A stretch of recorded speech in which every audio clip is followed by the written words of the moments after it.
Thomas Rikard, Westminster Presbytery. I might not have a booming voice. It might sound like I'm going through puberty, but it's just I'm a little bit nervous. But good speeches, good questions, but ultimately I think we've posed the wrong question.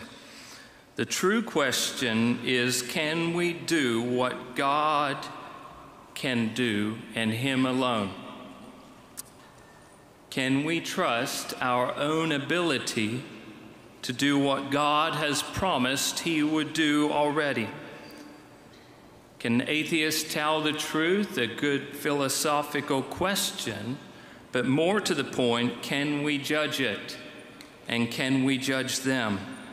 Oaths are included in our BCO for theological reasons, not ceremonial, practical, philosophical, but theological.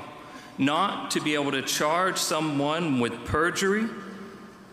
Oaths are not for the court to ascertain the truth, but for the glory of God and the purity of the church.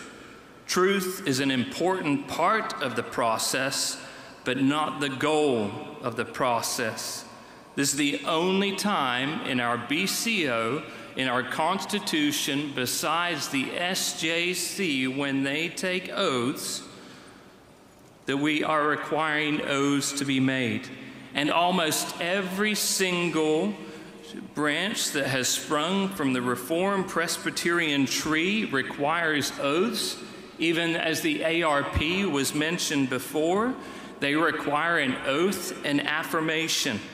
And I say almost every, because I have a weak conscience, but every single denomination I have researched has it, even the mainline church. And almost every confession, catechism, article of faith made in the Reformation deals with oaths and vows, not because of tradition, but based on the Word of God. Oaths deal with the third commandment, not the ninth, to bear false witness. God's holy word commands in Exodus 20, verse 7, "You shall not take the name of the Lord your God in vain, for the Lord will not hold him guiltless who takes his name in vain." There's a threat annexed to this commandment that places judgment upon the person says, God is the one who will not hold him guiltless, not man, not the church. Judgment and vengeance belongs to God. Grassroots does not mean we get to do what God said he would do. Westminster Larger Catechism 99 gives 8 principles of how we understand the 10 Commandments.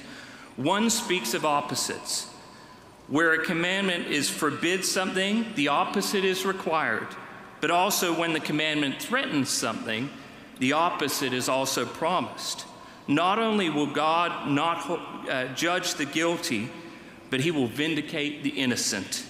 If we think removing oaths, at least in part, will bring justice to our courts, we're not holding to what God has promised. Oaths are the way that God says he will condemn the guilty and bring justice on the innocent. This is exactly what Solomon prays in 1 Kings 8. When a brother sins against a brother and you go and you look at the temple where God's name is, he says in verse 32, he will hear, condemning the guilty, bringing the conduct on his own head, and vindicating the righteous, by rewarding him according to his righteousness. Do we trust our courts? Do we trust our judgment and ability?